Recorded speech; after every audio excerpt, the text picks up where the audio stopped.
Welcome to Owen and Brew's Barbecue. Today, we're cracking up a couple cold Melu Run punches. Just kicking back old school with the things that we like.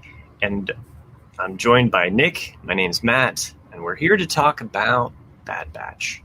At least the episodes that we liked from the last three. So we have, not to show our entire hand here, but spoilers ahead for Bad Batch. Season 1, we have episodes 11, 12, 13. And guess which one we don't think is lucky. Nick, how are you doing? Just peachy. Just yeah, I actually was quite. It's funny how so for everyone out there, Matt and I try to do these. As we always tend to find these cartoons be a trilogy, but for some reason this season we've gotten more 2-episode arcs than 3-episode arcs. And this one at first, I was really pleased. I thought, oh yes, we hit on the first episode of a new trilogy. Yes. And then so the first two are very Ryloth centric. I was really happy. And then the third one, the 13, just what is this? no more Ryloth. Yeah.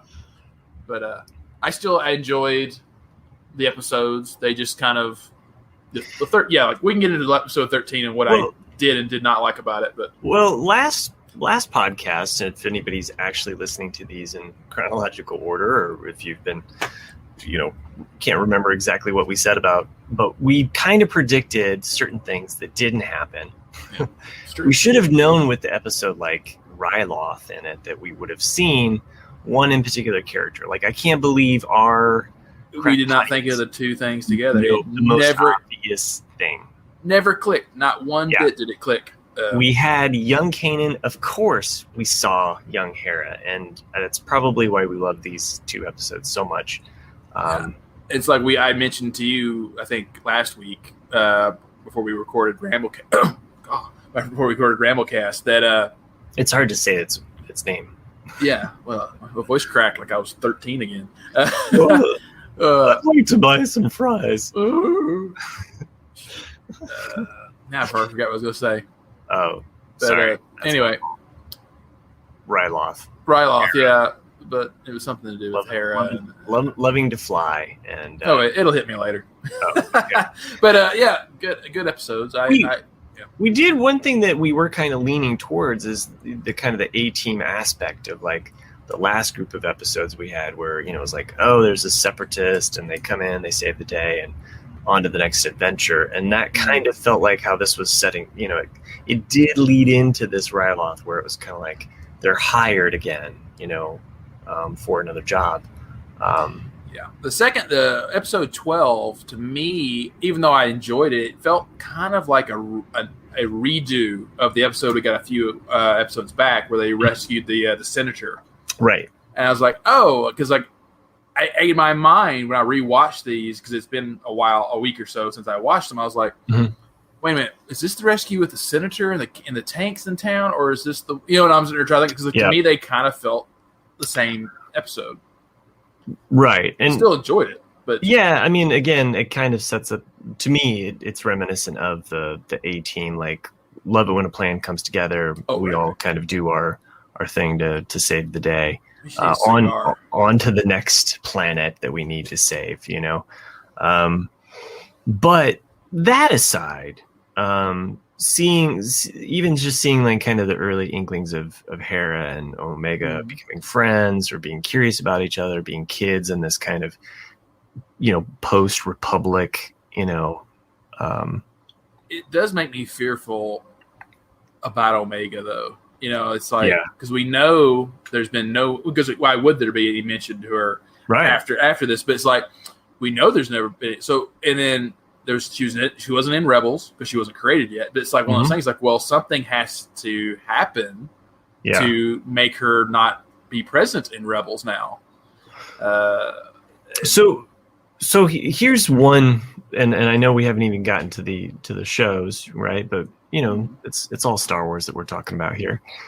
One of the things about Bad Batch that I've been why can't we see Alpha and Omega together? When are we going to see that? We've learned that, Could it be that the first time we see them together is actually in Book of Boba. Like, are they holding out the card of like Omega comes back and we see Omega older? That's actually a very, very good prediction, because like we assume that she, because it's Disney. I mean, it's Disney and Star Wars. You're not going to kill off someone unless they really need to be killed off, and even then, they always manage to come back. That I figure Dave Filoni will try to work her in at some point. So it's either going to be, like you said, Boba Fett or Ahsoka. Yeah. And right. The one thing I definitely want to see with Ahsoka is I want to see the Mandalorian come back to Ahsoka and be like, yeah, so I left the kid with some guy named Skywalker. Like, what? Yeah, that's a good one.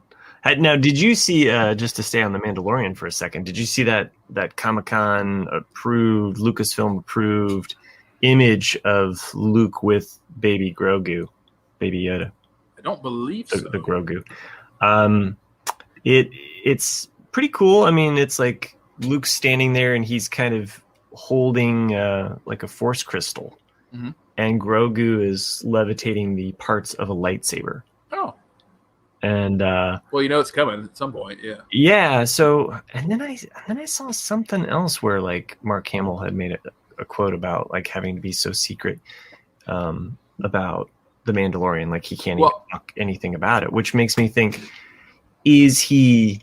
Yeah, I think he's coming back because I know that, because if you look at the last episode of The Mandalorian with the CGI version of Luke, there's definitely some times where it looks a little fake, but that's going to be normal. There was a deep fake version of that, some fan made, right, and made it better. They hired him. Yeah, so, okay, right. I read that today too. I was like, that's awesome. That's wow. I mean, good on you. Good on you, Kirsten. Well, not just that, but like I think that same person had done a deep fake of Tarkin and Leia. I think he's done a bunch of them. Yeah. So he was working on his resume, the old school way, elbow grease. You're gonna notice me. Yeah. Put in those 80-hour shifts. Maybe you'll get a signing bonus. So and. I mean, if they can use Hamill and I think because I mean it's definitely a character that he knows he owns basically, and I think if I was Mark Hamill, I know that he said that that the whole sequel trilogy left a lot of bitterness in him because of just suggestions he made that were not, same as Lucas, like suggestions they made were not listened to, and then the fact that that when Carrie Fisher died, I think a lot of Mark Hamill died as well, as in just, I'm never going to see my friends again. It's just on screen. He's going to see. But I think it also probably cemented for him, like when she died, because it was such a shock. Yeah. It wasn't like, oh, she's going to. It was like, it was a drug overdose. Yeah. Yeah. So for all intents and purposes. So, that came as and I think in that moment, all of that kind of bitterness or bile that was kind of under the surface kind of galvanized in him in a way. And I really feel like Mark Hamill is he's changed from her death in a way where he is a lot more like, I will be vocal, like I will speak up. And I think, I don't know. It's interesting. He's definitely a lot more available. Yeah. Well, I mean, when you're making those movies, you're under that basically cease and assist, but whatever they call it, a gag order. You can't say anything. And he couldn't be negative about it because it'll cost the movie money if he does. So it's like he can be sued. But now that he's not under that, he can say whatever he wants. But I mean, he's still clearly working for Disney. Yeah. So, and we're going to see. Yeah, I think if he can still have this CGI version of Luke, when needed. Yeah. I think he is happy to do that because it's the prime Luke that we never got, and it's still the Luke, the hope Luke, the Luke that people want, and I think he's more than willing to go into that era and do it. And like, to me, when they did the whole sequel trilogy, I was like, fine, you can have this time period, but show us this time period. And I'm glad that they're finally getting to it. And maybe that's my biggest criticism with Bad Batch as well, is that if you're holding something back from us, stop. Like, just get to the good part. Like, I'm not saying you have to play like all the greatest hits all the way up front, and it has to be like some kind of caricature of A New Hope, Empire Strikes Back. I don't want that as a fan. What I do want is, like, if there is an Omega, Alpha Omega moment coming, give it to us in this season. And after getting to episode 13 and getting what is now the lowest ranked IMDb Bad Batch episode, and for just reasons, because that episode goes nowhere. It's almost a Temple of Doom ripoff in a lot of ways. That's what I thought. As soon as I saw the carts, the push carts, and it's like, oh, is there going to be a chase on the carts and like some random thing trying to kill them? And I was like, and sure enough, I was like, that's what it is. I was like, with a name like Infested, and trust me, my daughter was just like she's a cringe. Like, I don't like scary things. The scariest episode of Clone Wars has to deal with like the zombie worm kind of stuff, like mind worms. Yeah. Like, so she was already like, like, I know the Geonosians had that too. Like, so she's thinking in those terms. Our fears about the title Infested were worse than whatever they did. And they didn't do anything to satisfy that. So that is my. I'll tell you what I really feel about the episode.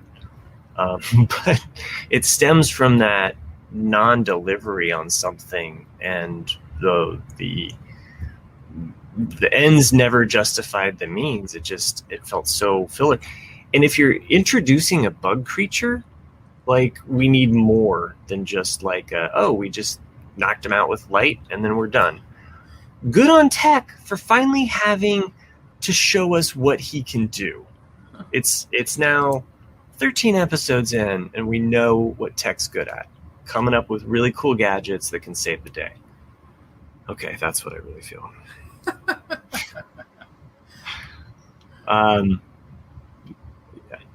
I don't know what else to say about it. It's just we don't have I know I'm jumping to the end. To the end, yeah. It's only because I'm so frustrated by that episode. Well, to me, like, I think I said it to you in a text. Like, to me, the only, if they do anything with this episode, it's only because they're either introducing that character with the horns that was, or they're somehow going to introduce these pikes to eventually lead us to the crime syndicate, and that's it. That's the only thing you can get out of that episode, where it's like, what bits of value can we take from this episode? And that's it. There's nothing really of value in the episode, because I'll go ahead and talk about episode 30. So it's like, it's things like, okay, so Sid was removed from her bar, and you're like, okay, fine.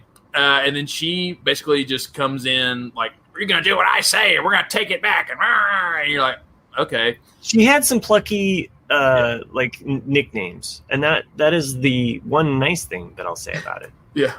But then it's things like, as soon as they get the spice or lose the spice, they immediately go back to the bar. It's like, why would you do that? It's like, other than just for the dumb plot reason. But it's and by the way, animators, let me just cut to the chase. We don't care about how bad the pikes are and their spice and what you do with spice with the pikes. We get it. We already went through that wormhole of an episode way back in Clone Wars. The worst episode from the last season of Clone Wars that you could possibly give us. And you showed us that you can deliver on some really amazing stuff. And right before you deliver on amazing stuff, you take a wild left turn that leads effing nowhere. It's just... And I think knowing what the next episode is called too, which is War Mantle. Oh, then that'll be hopefully. And then it's like being delivered a greasy salad. Like, it's and I can survive off salad. I love salads, but I'm saying it's not the best. It's wilty. It's just like it's infested, right? But War Mantle's coming, and it's a nice juicy steak. It's got like broiled edges to it. It's still, it's not too well done. It's raw in the middle still. Okay. War Mantle. I can't wait for that. But it's just why? Why do the animators do that? I mean, you can introduce cool characters that get their horns ripped off by also delivering something that might be semi-exciting. And I hate to crap on the writers or the director for this, but come on. Like glad you got your paycheck. Hope you bought a place in the San Fernando Valley.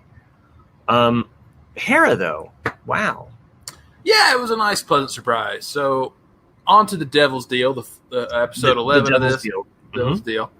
And the Devil's Deal is nothing. It's not a sex act. It has to do with the fact that Ryloth is basically like working with the Empire. They're like, this changing of the guard is taking place, and they're making a deal with the Empire. Yeah, and it's sad in a way because, like, it almost reflects sometimes real life in that, everyone on Ryloth was freedom fighters, and now they're being forced to accept the Empire's protection in order, for them to have jobs, which is, and they do a really good job of explaining or showing that in that. The Empire doesn't really care about the citizens of Ryloth. They're just there to have their power over the planet and extract what minerals they need to build a stronger empire. But you can tell, like, when true colonialism. Yeah, true colonial. Yeah, like because when you finally see in the middle of the episode, when you see the Syndulas actually visit the mining complex, the Syndura, which is the mother of Hera, basically looks at it and says, I thought this was supposed to be a civilian installation, but yet I see all these cannons around, and Admiral Rampart just kind of goes like, oh, well, your security wasn't that good, with the Republic, so we've, made sure that we're protecting Ryloth. It's like, well, obviously you're just protecting the mining facility. You're not really protecting the citizens. And so it's things like that as a kid that probably just go right off your head as a kid, but like as an adult, you can put those pieces together pretty well. I thought that was good. And then exactly, and that's where you start to see these, the Syndulas again. You're like, oh my God, are we going to get to see, Hera? And then sure enough, you do, and you're like, oh my God, it's Hera. It was just funny because Hera wasn't even like in Rebels is not even my favorite character by any means, but it's just nice to see her. We've talked about that before. That Sabine was always my favorite, but I don't know why I like Sabine. I just do. Sure. Well, she's got that, independent, wild streak, like don't tell me what I can't do kind of attitude. Like I'm gonna, striking out on her own against her family, but still being familial. Like that kind of sounds like you to me. Like I'll go out and do my own thing, Dad, but I'm going to call you up though. But yeah, it this whole thing though with and I'm blanking on his name, but the blue Twi'lek that was just Ta. Senator Ta. Yeah, the worst. Like he basically just TAA is his name. Like, is he the only fat Twi'lek that we've ever seen? We've seen other fat. Do you call them Twi'leks or Twi'leks? I call them Twi'leks. Twi'leks? Hey, where the Twi'leks at? In the back. Yeah, I thought we'd seen turkey neck Twi'leks before. But we've definitely seen him from Clone Wars. So it was a nice kind of pullover from Clone Wars, and we're seeing not only him, but then also Hera's father, who is still a freedom fighter basically in the future. Did you think at some point Hera's mom was going to get shot? Yes, especially in episode 12. Okay, I was really expecting her to die because of things that we know. We're kind of skipping around a little bit, but like the action. Sorry, I couldn't remember at what point that there was a moment, but I think it is in 12, and it's when Crosshair basically has them in his crosshair. That's at the end of 12. I mean 11. That's of 11. Sorry, when they kill Ty. Well, they don't kill him, but you thought like he took a shot to the head. You think he did? That's at the end of 11. Okay, but see, I think that was the moment that I thought something might go awry and actually kill her. You know, there's only one scene that I thought was really neat. That if you don't have a very good memory of Rebels, you'll completely skip over it, like in your brain. Mm-hmm. And it's in episode 12, and it's when Hera asks Omega, like, why do you trust them? You know, and why do you believe them, or something like that, to that effect. And she goes, because he's my brother. Talking about Hunter. And then she goes, well, they're all my brothers. And Hera looks down like really sadly, and she goes, that must be nice. And it's because in Rebels, it's only one line or two lines between Hera and Admiral Thrawn when he's looking at that little statue. Uh-huh. And she goes, this one here symbolizes an extreme loss of maybe a sister or a brother. You know, so you know that Hera has lost her brother. Wow. And probably from a very young age. And that's a good callback. You have to catch that. And you wonder if like it's Hera's fault maybe, like, or something like, but you don't know. I don't know if we'll ever find that out, but it's just it's one of those like, oh, that's a really deep cut there that you have to catch. You know? There was a Y-wing, like a Clone Wars style Y-wing crash that we see like in one of the scenes. And I apologize for not knowing what scene this is, but that is what we believe that the Chopper came from. Like he came from that crash because he always, and that's from a Rebels episode where they're back and he's very like wistful about this Y-wing because, and we find out that like that's how they came to be, because I didn't expect to see Chopper. You know, like I thought, oh, they meet later in life. You know, that was my understanding from the Rebels episode that I'm kind of referencing. So it was kind of nice to kind of see connecting the dots. Like, nope, that crash happened. It's Clone War era Y-wing, not Rebel era Y-wing. You know, but that's where Chopper or C-110P came from. So he's the only one that's actually in film. It's Chopper. The only one. So unique Rolly though. So I'm always amazed at like how deep and detailed like some of their references go. You know, when I've rewatched Droids, like there's a flight crew that's basically it connects into the speeder bike that Kanan drives. Like that, the company that made that style of speeder bike is some of the characters from Droids. So yeah, it's crazy how deep they go, like to make these connections. So I mean, that's what I mean. Like sometimes, especially on these cartoons, like you know that people behind them really love Star Wars to make these connections, but then you get to like things like the sequel trilogy, to where are you gonna crap on the sequel? No, not necessarily crap. But I'm saying, but like but you see how thought out some of these episodes are. Like just like these little things that connect, and it's like you're either a deep fan, and you get it, or or it doesn't matter. It's like you either get it or you don't. And I always love things like that. Yeah. Whereas in like the sequel trilogy, a lot of it was just like hit you over the head with, not saying copying, but like it's like you're like, oh, like, hey, did you catch that reference? Like, you know, like, sure.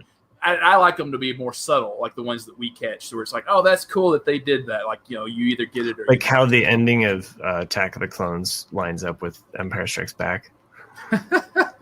Yeah. I don't watch that one a lot though. Oh, okay. Yeah, but yeah. So there's a character though that we haven't mentioned yet. You went by the moniker on your screen here as we're conferencing, but Hauser. There's a lot of questions I have about him for sure. But. Yeah. So I mean, we see him step up essentially, like through these 2 episodes. We see him kind of witnessing what he's being told to do, and then taking that and processing it and realizing that. And to me, like, what's important about Hauser, I thought, because he's got a little bit of gray hair, he's Gen 1. He's Gen 1, yeah. So is this showing that the chip's processing only goes so far? Yeah. So that's the questions I have. Is like there's a no, like that one is specifically for sure. It's like because this really isn't within the realm of Order 66, Right. And then you see it in the end of episode 12 where you're like, oh, so a lot of these clones can still have independent thought. They're not all just programmed robots. Like we're kind of led to believe, in these first episodes, we're like, oh, like we're all falling. If you go against this, then you're against blah, blah, blah.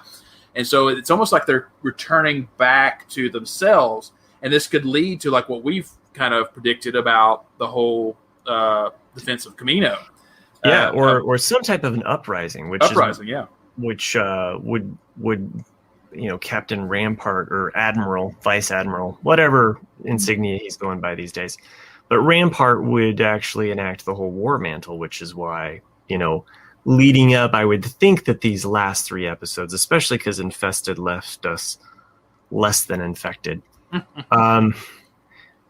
I would think that the last 3 episodes would at least connect in some way, that we're going to get a build up, and a resolve of some type, and probably a couple cliffhangers as we go into the last 3. Right. So the other question I had is, we're seeing throughout Bad Batch anyway, is that we've done away with the clone troopers with their individual isms of their units. You no longer have the 501st colors. You don't have the 32nd. You don't have any of these oranges or yellows or blues on their armors, but yet Hauser still had his shoulder paltron and the stripe down the center. And you're wondering, like, is that really just to distinguish him as the officer or the lead? Right. Or what? Because it's like no one else has it. Yeah. And I also wondered, like, what color that was, because it was blue. And so, but he's not part of the 501st. So you're like, is that a darker color blue? Like what? And like what, so many questions in my head about like, well, he's got that color blue. What Jedi was he assigned? Like, I'm so curious, like what he was before, during the Clone Wars now. But I liked his, everyone did liked his character because he was, what we wanted to remember the clones as someone who was friendly. Yeah. And someone that did something that was for justice or saw injustice and actually like reacted, I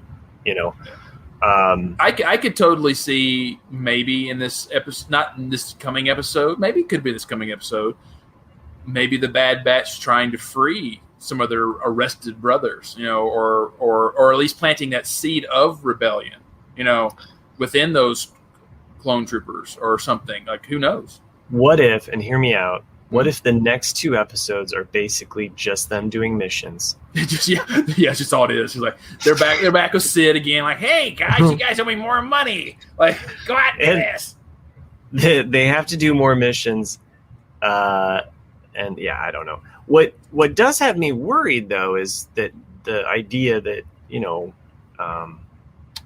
Crosshair is hunting them to change them back. Like we always kind of wanted them to change him back, but that idea that if he captured one of them, like what would happen? And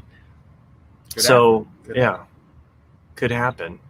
And I guess if anything, like, and I mean, we've mentioned Alpha or Boba Fett. Like, I think that they would wait until season 2 to introduce. Like, I mean, like it's like what you said. Like, season 1 of any Filoni show so far has always been build. It's always been character development and slowly introducing who are going to be the main chess pieces in what's going to be his 3, 4, 5 season show. And it's not till season 2 to where the ball really gets going. And it's usually not even until the second half of the second season to where you're like, okay, you've learned them. And then now you're like, let's go. Because we discussed that before. Like, it's not till the end of season 2 of Rebels to where you're like, oh, now I really love this show. You know, right? I mean, you're interested, you're intrigued, but yeah, I mean, you definitely get the kind of the end of season 1. You know, like I think of season 1 as almost like having like 2 really good highlight moments where you have the middle, you know, thing where they have to confront the Inquisitor, right, on the demon dog planet. Like, to me, that's a standout episode where, and then the resolution, you know, the thing is that the last arc or the last act of Rebels, it's a little clunky in the fact that at first, like, it's like, oh, I want you to help me out, and oh, I don't want you to help me out, or it's a little like, I don't know, just how they get to that moment of going to rescue Kanan. Then I'd say that's the other part. So I almost think like 6 in the last episode are really some of the more stand out. I think it's 6, the one that I'm thinking of. But anyway, to that prediction though, would we see a Jedi? That would be like a surprise kind of thing to see at the end of this show. I can't see a Jedi being with the show as a protagonist, like, oh, you're going along on the journey with the Bad Batch, but I could see the introduction of, at least like in an episode, like they deal with a Jedi again, or a Jedi that's on the run, or we kind of have almost like a I don't know. It's just throwing it out there. It wouldn't surprise me, because we have in the last episode of season 1 of Rebels, and that was the thing that got everybody like pumped. It was that scene with Ahsoka. You know, there's only a handful that we could really do unless they make up another random Jedi. Yeah, to kill off. Even. Yeah, because you have Ophi, who's not really a Jedi anymore. She's a disgraced Padawan. But right. I think they're saving her for the Ahsoka series if they bring her back. Mm-hmm. So then you could still deal with Shaak Ti, but there's definitely like 3 versions of her death in Revenge of the Sith, but none of them are really officially acknowledged. But I think they're just going to let the mystery of Shaak Ti be, and I could see I could see them though bringing in like a one that we haven't seen, like just being like, oh, I mean, there's hundreds and thousands of Jedi, right? Like, I mean, there were a lot, and they're all on the run from Darth Vader. I mean, that would be, I don't know. I'm just putting it out there. We could see someone of a higher magnitude. Hell, we could even see Vader. Well, that's kind of what, like, if they make another series during this period, that's kind of like right now you're seeing Bad Batch, so you're kind of seeing like a little bit of the spark of the. Not even really spark. You're seeing the end of the Clone Wars into the beginning of the Empire. Then you have Rebels, which is kind of the beginning of the rebellion in a way. If you're going to make another one, make it slap dab right in the middle. And I almost want it to be an Imperial type show to where you're seeing more Vader-esque, or I don't know. I will ever get that, but that's something that I would want, because people don't want to overplay Vader, because it's like, oh, like how much gloom and doom can you do? Right. But that's what I want to say, because I love the Force Unleashed video game and comic book, and that's kind of what I want to see at some point, is some kind of secret apprentice or some kind of hunting of Jedi. I want to see that. I always like the darker stories. You're like, I just want to see Jedi shot down. Yeah. No, yeah, I do. I don't want to see that. No, but I mean, I want to see. I always like the darker stuff. That's why I like Adventurous. That's why I like the Force Unleashed. I like that realm that we have never been allowed to explore in the Star Wars universe, which is why I'm looking to Acolyte. I'm looking forward to anything that shows me a little bit of what the life is like in the dark side. And that's just, I really think a lot of fans want that, to see that. Like, that's why people want a Revan, Old Republic story. But we want to see something dark for a change of, and that's why you've heard me say a billion times, I'd like to see a Plagueis story of just his quest for knowledge and teaching a young Sidious. Well, I mean, maybe we'll get some of that in Acolyte. Maybe. Who is the Acolyte? We don't know yet. I'm almost, because I've read so many different things about it that, like, oh, it's supposed to be before the Phantom Menace, and then I read something not too long ago that was like, oh, this actually could be happening right at the same time or right after the Phantom Menace. You know, when Mace Windu and Yoda kind of acknowledge something, but kind of something's kind of hidden. It's like, oh, like who knew about this and when did they know it and all. So it's we don't know what to expect from Acolyte just yet. The one thing we can expect is that it won't have a commercial break. Okay. Just wanted to throw one right in there since we were, and before I forgot.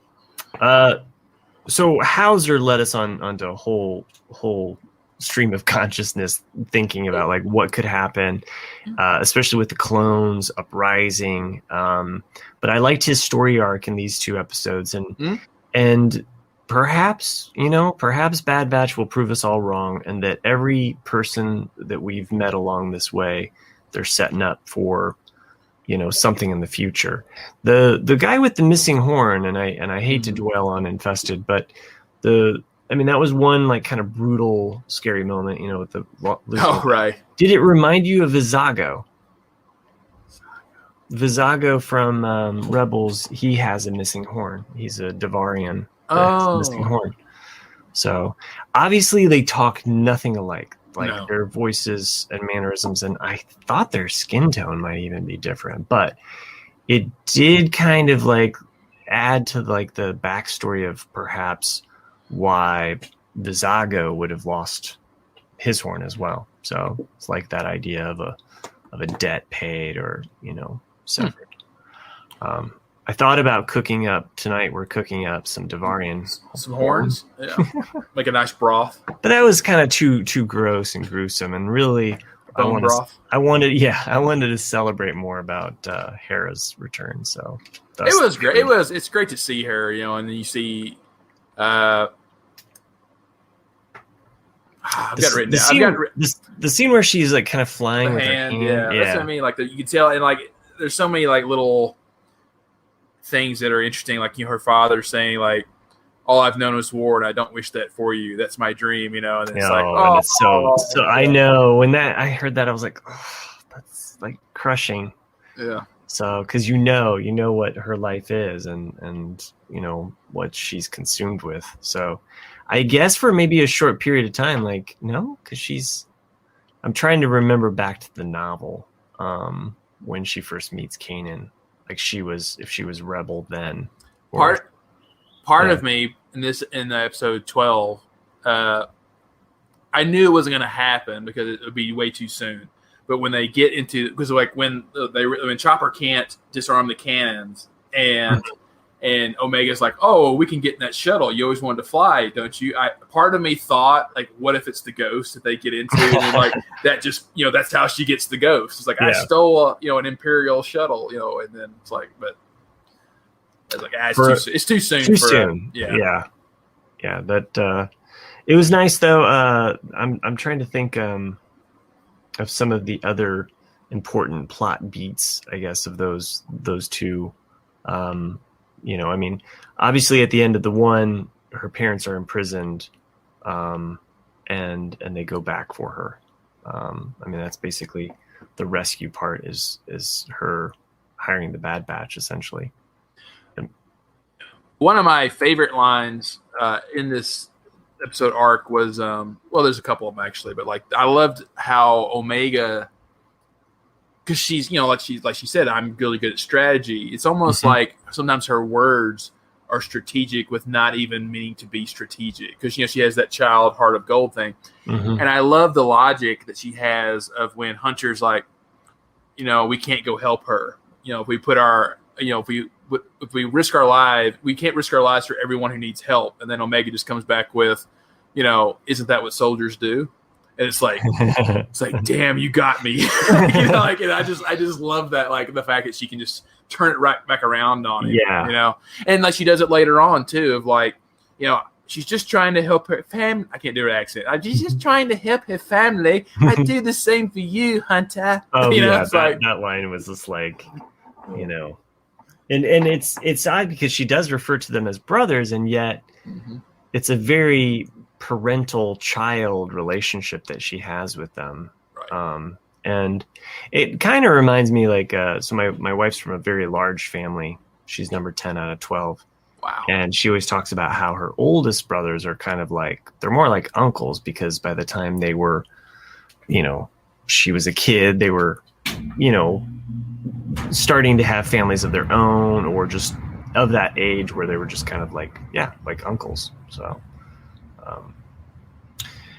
that's what's funny. Like, is like my sister's kids are 13 and 10. And I know if I ever have kids, like, they'll be miles apart in age. And so it's like, what would they think of them as, even though they would be first cousins, it's like, oh, like you would almost think of them as an uncle at that point, because like they're so much older. Yeah, the age difference. But I mean, it just depends on I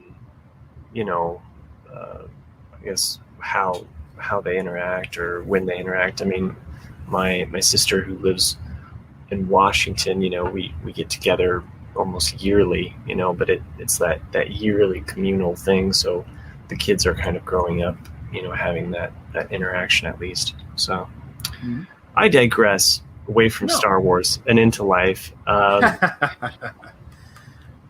So yeah, go ahead. Well, so that's kind of, we've kind of touched on all my main points, really. The crime boss name was Roland. He was the son of Isa Durand in episode 13. We actually talked more about episode 13, the episode we didn't like, more than the two that we did like. I mean, it was really hard to kind of, go ahead. No, that's it. But like I said, like the things that I've already said that once, like one thing that I thought was dumb was that like after they lose the spice, your natural thing to do is let that play out with the Pikes. Let him, the Pikes kill him, and then just take your bar back. And so that to me made no sense for them to go immediately back into the bar to be caught by the Pikes. It's like, who thought of that? That's I know that you have to have something to do in the plot, but I'm just confused by the title as well, and how that, like, it almost makes me think, like, are these bugs going to come into play again? I don't think they will. So then what? I don't know. Like, her office was infested, just like the cavern thing that was, like, so confused. Anyway. I do. Yeah, go ahead. I was saying, like, one thing, it's at the very beginning of that episode. Some time has really passed, though, since Ryloth, too, because they comment that they've been on a mission, and that Sid really needs to pay them well because they were having to deal with gun darts. So you're like, right. So you're like, so some time has passed for sure since Ryloth. They don't let you know how much, but right. Well, yeah. I mean, I guess if we don't have anything else to say about these episodes, we can kind of close the books on those. The sooner the better for me. Enjoyed what again, setting up characters great, but let's get to some payoff, okay? Yeah. Well, it's like I always forget his name because I always hated him until Rebels. The pirate.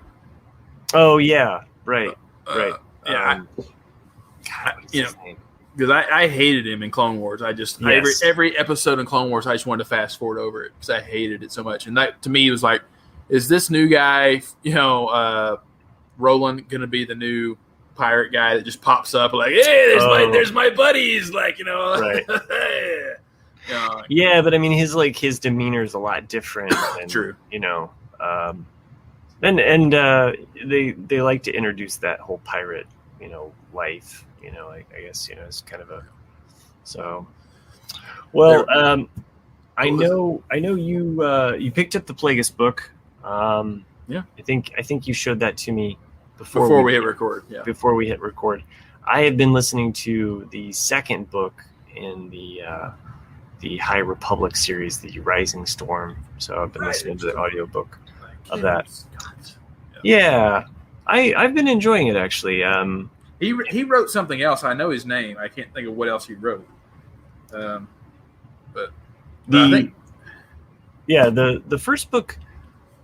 The first book, it took me a bit to kind of get in the groove of the characters. So, and I think because you're dealing with a different time period, there's a lot of different characters. And you're kind of grasping at, like, who am I following? Who's who should I root for? What? And especially because at the very beginning, they pull some punches where you're just like, oh wait, now what's happening? Oh, that's what always throws me off about stuff like that, is that, something like this that's so in a different period, I can accept that. I can accept that I'm not going to know any of these characters, so I approach it that way. Like, all these are new characters, great.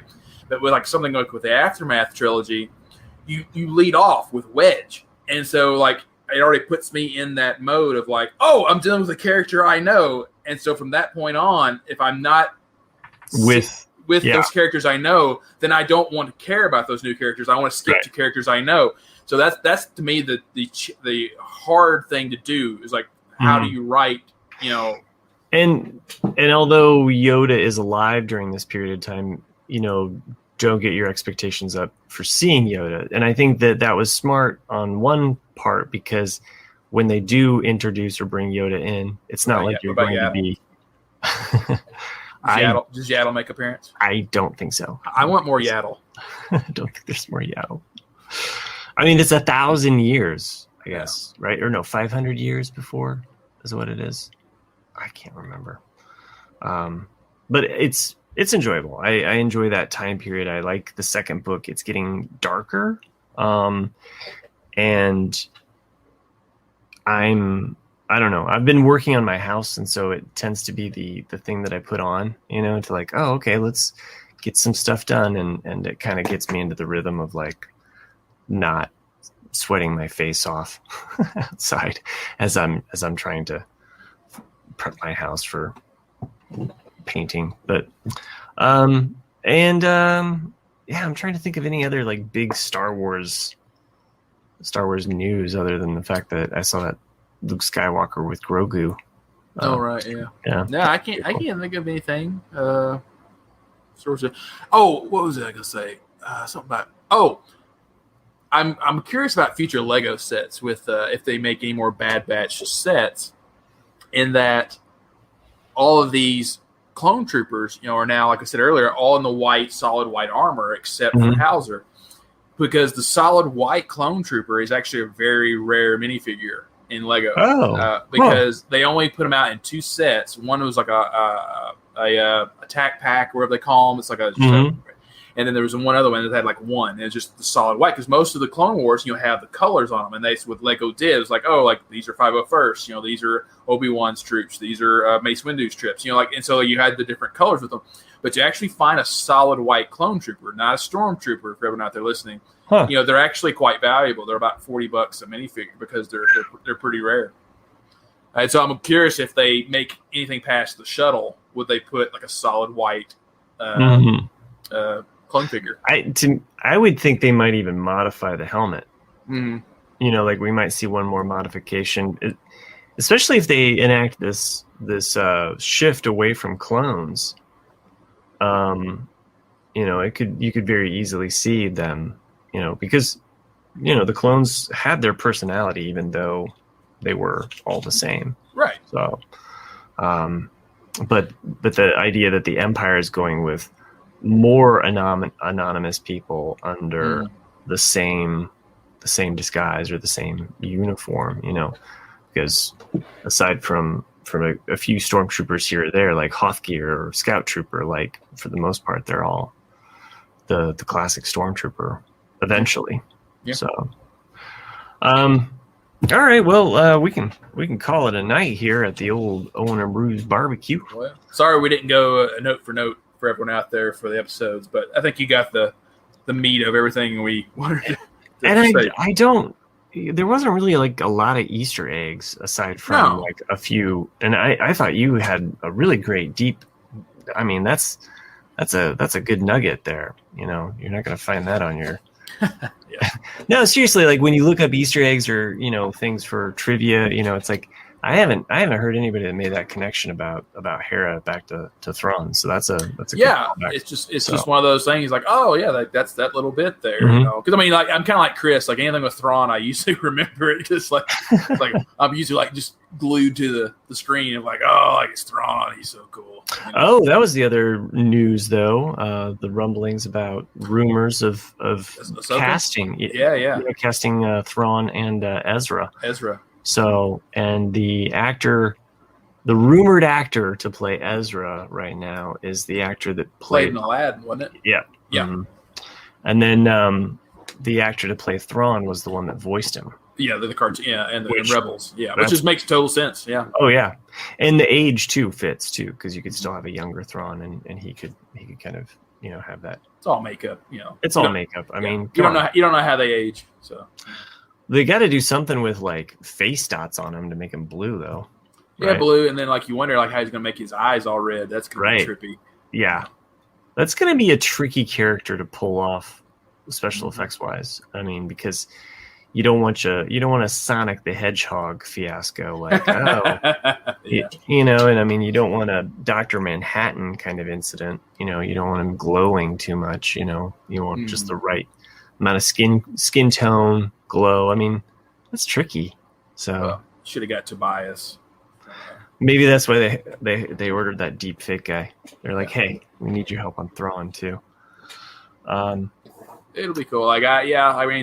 I think that's still quite a ways out, though, the Ahsoka series. But the Ahsoka series, I can't remember if it's 2022 or 2023, but it seems like 2023. You almost worry, because I know that if I was Dave Filoni, being me, you really want to be hands-on with every single thing. I would want to do, everything with Boba Fett, everything with Mandalorian, everything with Ahsoka, everything. I'd want to do it. But like right now, it's like, while the iron's hot, you want to do it all. And it's like, because we're supposedly getting Book of Boba Fett in December, and then they still have not really announced Mandalorian. We just know it's going to be after the Book of Boba Fett, so that could be March of next year for all we know, or later. Well, and then later this year, though, and I think September is when Visions. I want to say Visions starts, so I'm excited about that. Very excited about seeing just all of the different. I'm excited about the idea of artists and animators playing within that realm and creating stuff. So, which is a little different than the Marvel What If. Yeah. It's similar because it is a little bit of a what if, like, what if this is how Star Wars was, but not beholden to like, because I think of more of the Marvel What If show as like, what if Tony Stark had done this and not that, as opposed to like letting animators just be like, I'm creating a whole landscape and Did you see the new Lego series sets that were announced yesterday? No, for Star Wars or Marvel? No. Like, just in general. The minifig series. So like minifig series. So from the last 14 years, 15 years, they usually release 2 per year. Sometimes it's more, sometimes it's less. Of minifig series, and most of the time they're just series 1, series 2, and they're just random minifigs. Every now and then you'll get one like Harry Potter, or like the last one that was out, which was Looney Tunes series. Oh, okay. Well, the new one that's coming out is a Marvel series, and it's going to be all of these Disney series characters. So you're going to get the Scarlet Witch as she was in WandaVision. You're going to get White Vision. You're going to get cool. The ones that I think are really cool are you're getting a What If. You're getting a couple of What Ifs. You're getting a zombie Captain America. Weird. You're getting a African American Star-Lord. Okay. You're getting a Loki with the TVA stuff on him, in the tan suit. Like you're getting some of the ones from the series, but you're also getting some of the What Ifs as well. So it's cool. A neat little minifig series. I think there's 10 or 12, ones. So, but you're getting all the characters you want. So I always like those. Real quick, before we wrap this up, did you see the Ghostbusters trailer? I did. Yeah. Yeah. What did you think of that? I'm definitely looking forward to it. It's going to be a vast improvement over the 2016 Ghostbusters because I hated. I didn't even finish that movie. I stopped watching it like halfway through it. But I kind of called it the first time I saw a trailer for it that I didn't want it to be a Stranger Things type movie, but that's basically what it's going to be. Like the kids are taking over type adventure, but that's fine. It's still going to be enjoyable and fun, and that a lot of the original characters are still going to be in it. I wish Rick Moranis had a cameo. I'm not sure if he does or doesn't, but well, this trailer at least dropped two. It did too. Hints like Annie Potts. Annie Potts and like Bill Murray straight up, and well, Dan Aykroyd, wasn't it? Dan Aykroyd, or was it? I thought Bill Murray answered the phone at the end. Well, was it? Okay, I didn't know whose voice that was. It could have been. For some reason, I thought it was Dan Aykroyd, but could have been Bill Murray. It's one of the main. But yeah, I'm looking forward to it. I mean, I've always liked Ghostbusters. I mean, Jay will be more excited than I ever will be. But yeah, we'll see, because the CGI is going to be unbelievable. Oh, the scene with like the cute little marshmallow man, that was awesome. Yeah. And if anybody wants to check out what Jay is doing, check out Geek Dad Life. I know he did a reactions video, and I'm sure it might come up on the RCAD. So if you enjoy Nick and I talking and you don't know what the RCAD is, check out Ramblecast After Dark. For those of you that do know, of course, we are part of the Jay and Jack network of shows. Nick, you had one more thing to say before I round us out. Yeah. Well, I was saying, like, the only aside from any Star Wars film, the only time I can remember ever getting excited for something nostalgic from my childhood was when the first Transformer movie came out, because I cried because it wasn't because of anything in the movie. It was because the first time I heard Optimus Prime's voice for the first time since I was a child, that I was like, holy cow. I was like, because it just struck a chord of hearing that voice and like all the feelings coming back. And I was like, yes, Papa? I loved Transformers when I was a child. So yeah, I did too. Transformers, Smurfs, and Ninja Turtles later on. Like those were my three big shows. And DuckTales and Tailspin were probably like second tier. But yeah. Anyway, so that's just a trip down memory lane. But yeah. Which is what we do on the Ramblecast After Dark. Yeah. We definitely talk in depth about that. But we got our Star Wars on. So we get Star Wars on Ramblecast too, to Jack's annoyment. Yes. If you enjoy what we do, go over to jayandjack.com, check on the patron link to become a patron member, or go over to iTunes, rate and review the show for us. We would appreciate that. Send us an email at theforceswelldone@gmail.com. And today, I have a couple patrons that make this show possible. I'm going to read off their Star Wars Bad Batch inspired names. So we have Tack, aka Tech, aka Goggles. I didn't have a nice fun alliteration. Teak, Tack, Goggles. Okay, sorry, that one didn't work. I also, it was all right. I always have to say Echo or Eckhart because it just makes sense to me. But Richter is from Ryloth in this episode, and Ed the Devarian, Maggie from Mantell, and Spice Plan Joanne, which is actually, I think, my favorite. So it's my favorite use of spice in the whole thing. So get your spice on. We'll see you next time when we review the last arc of the Bad Batch, and not a moment too soon. No, it says right there on Disney Plus, new episode every Friday. So if it doesn't just keep going, I'm going to be mad. This was a great show, Nick. Thanks for joining me. One in a parsec. One in a parsec.